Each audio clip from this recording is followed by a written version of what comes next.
Hola a todos, espero que se encuentren muy bien. Bueno, esta vez vamos a tratar el tema del ambiente que se encuentra en la página 140 y 141 de su libro de Ciencias Naturales. Entonces yo voy a empezar acá con una pequeña definición y dice que el ambiente puede utilizarse en referencia a todo lo que nos rodea. Puede referirse incluso a las condiciones o circunstancias de un lugar, una época o un grupo. ¿Eso qué quiere decir? Pues que el ambiente, pues como aquí lo dice, ¿verdad? Es todo lo que nos rodea. El aire, el agua, las plantas, el sol, los árboles, los seres humanos, los animales, son parte de nuestro ambiente. Ahora veamos lo que dice nuestro libro de Ciencias Naturales acerca de esto.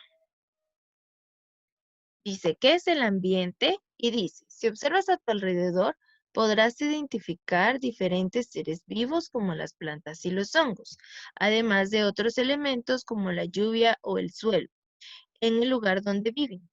Los organismos encuentran las condiciones necesarias para desarrollarse como el alimento y el refugio.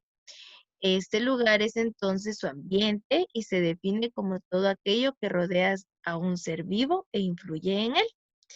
El ambiente de un ser vivo incluye su entorno físico y los diferentes organismos que se encuentran en él. Así, la luz, el aire, el suelo, la humedad y la temperatura son elementos físicos de nuestro ambiente, mientras que los animales, las plantas y los microorganismos que nos rodean constituyen parte viva de nuestro medio. Entonces, ¿qué quiere decir? Que el ambiente pues va a ser todo lo que nos rodea, incluso la temperatura que esté en él. Por ejemplo, un pez, ¿verdad? Un pez tiene su propio ambiente en el agua. Y para eso, pues vamos a ver los ecosistemas. Aquí ustedes tienen la definición que dice que un ecosistema es el conjunto de seres vivos, el ambiente donde viven y las relaciones que se establecen entre ellos. Por ejemplo, en un humedal viven animales invertebrados y vertebrados, plantas y otros seres vivos que interactúan entre sí y que además están sujetos a condiciones físicas como la cantidad de luz, la disponibilidad de agua y las variaciones en la temperatura. Todos los ecosistemas, dice, están compuestos por factores bióticos y abióticos que se relacionan de diferentes maneras. Los factores bióticos son todos los organismos que habitan un ecosistema. Por ejemplo, las plantas, los animales, los hongos, las bacterias, los protozoos y las algas. Todo factor biótico es solamente el que tiene vida, nada más. Eso es un factor biótico. De hecho, la palabra bio se deriva de vida. Entonces, son todos los seres que tienen vida.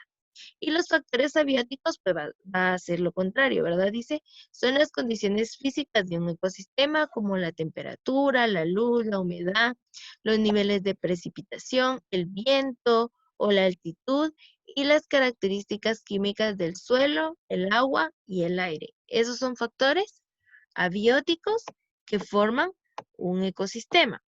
Yo también busqué una pequeña definición de qué es un ecosistema y también se las quiero compartir.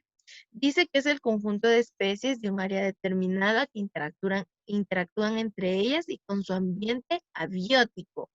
¿Por qué hablamos primero de que es el conjunto de especies? Cuando yo hablo de especies, puedo estar hablando de animales, especies de plantas, ¿verdad?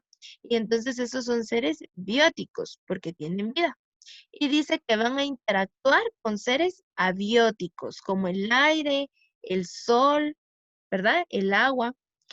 Dice mediante procesos como la depredación, el parasitismo, la competencia y la simbiosis con su ambiente al desintegrarse y volver a ser parte del ciclo de energía y de nutrientes. Y aquí les coloqué un ecosistema. Este es un ecosistema un poco más completo, pero podemos ver un ecosistema terrestre y acuático, donde están interactuando pues los seres bióticos con los abióticos. Sigamos entonces con lo que dice nuestro libro. Estas características varían de un lugar a otro, determinan el tiempo de organismos que se pueden desarrollar en un ecosistema e influyen sobre el funcionamiento de los seres vivos. Por ejemplo, en las zonas polares de la Tierra, las plantas generalmente no pueden sobrevivir y los animales que se encuentran ahí deben desarrollar características que les permiten permanecer en el frío extremo. Bueno, ahora entonces vamos a hablar de los niveles de organización. No sé si ustedes recordarán, pero en el bimestre pasado también vimos los niveles de organización. De hecho, hicieron una tarea donde tenían que dibujar el nivel de organización de un animal. Si lo recuerdan, entonces pues va a ser un poco más fácil explicarles los otros niveles de organización. Bueno, aquí les puse un nivel de organización completo, aunque en el bimestre pasado empezamos a ver desde la célula, está por acá, que la célula al unirse con más células formaban tejidos, los tejidos iban a formar un órgano, el órgano iba a formar un sistema, ¿verdad? Y hasta ahí se quedaban según su nivel de organización o el nivel que les presentaban en el libro, ¿verdad? Y, el sistema iba a formar un organismo y ahí terminaba.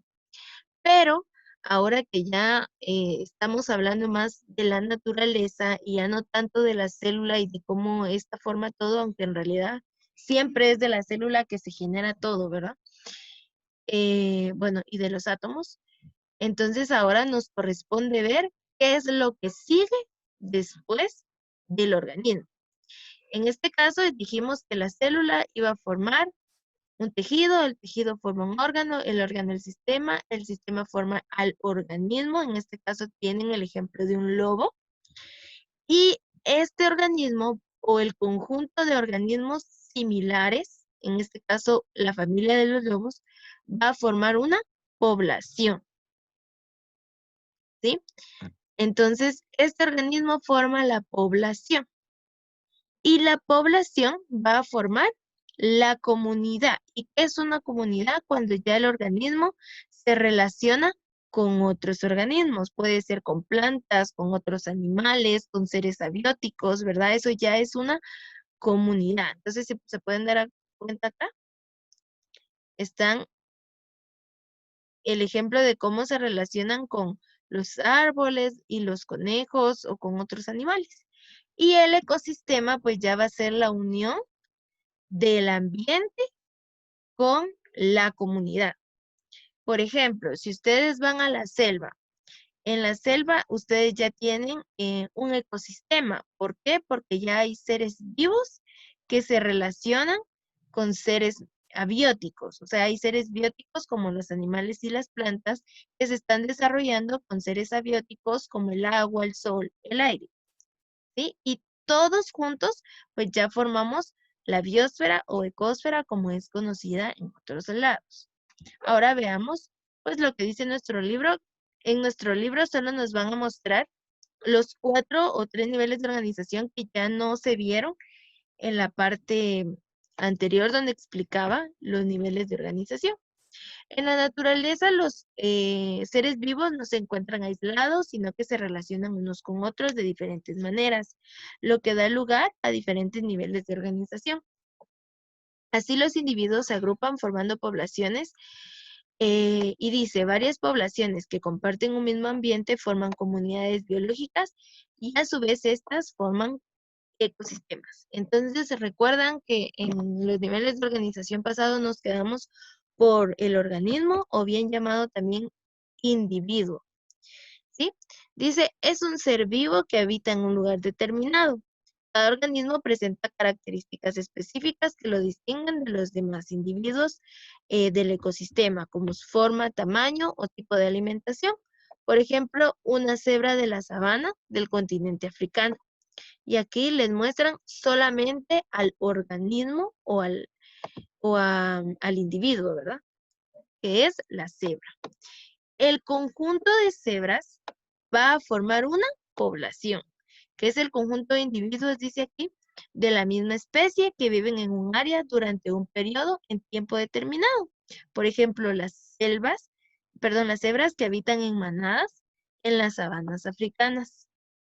Y entonces cuando éstas ya se unen con otro tipo de animales, forman una comunidad,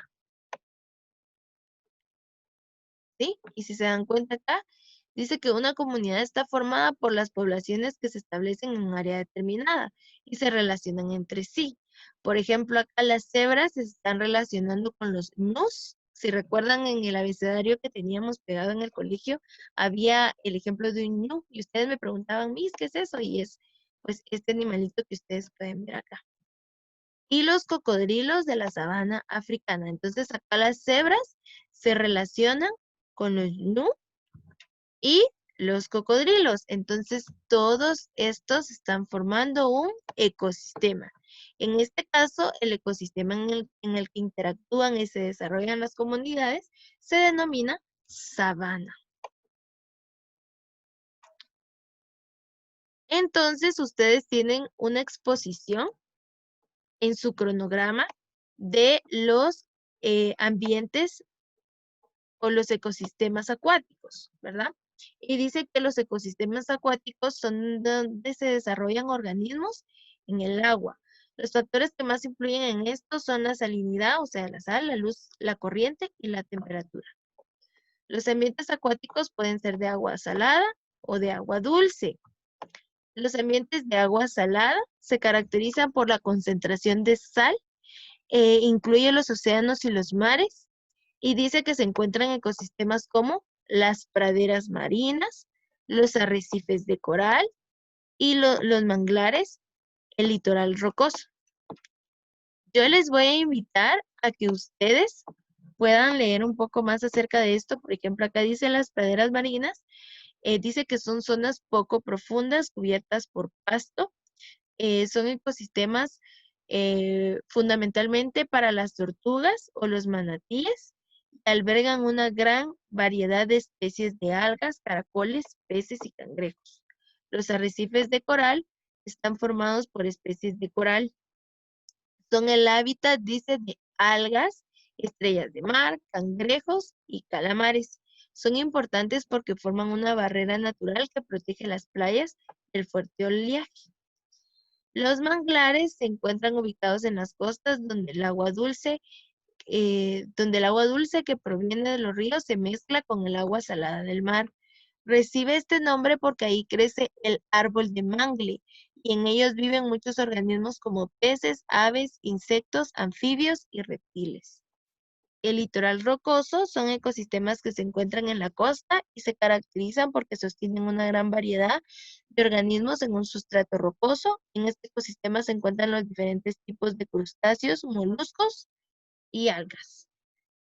Estos son ecosistemas acuáticos de agua salada. Y ahora tenemos de agua dulce. Se caracterizan, dice, porque la concentración de sales en el agua es muy baja, es decir, es muy poca la cantidad de sal que hay, o no hay, ¿verdad? Se encuentran en las zonas continentales y reciben agua del deshielo de los nevados, las lluvias y los pozos subterráneos. Además, se dividen en ambientes lénticos y en ambientes lóticos. Los lénticos incluyen los ecosistemas en los que el agua está estancada, como los lagos. O sea, eso quiere decir que el agua está ahí y no tiene exactamente, bueno, no siempre, ¿verdad? Pero no tiene para dónde correr, sino que simplemente está ahí estancada. Mientras que los lóticos se caracterizan porque el agua fluye y se desplaza constantemente como los ríos. Si se dan cuenta, ustedes van a un lago y comúnmente el agua está estática y solo como produciendo una especie de oleaje, nada más. En un río, la corriente pasa y está pasando constantemente. Entonces, esa es la diferencia entre los ambientes lénticos y los lóticos. Entre estos están las lagunas, que son depósitos naturales de agua provenientes de un río, un arroyo o un pozo subterráneo.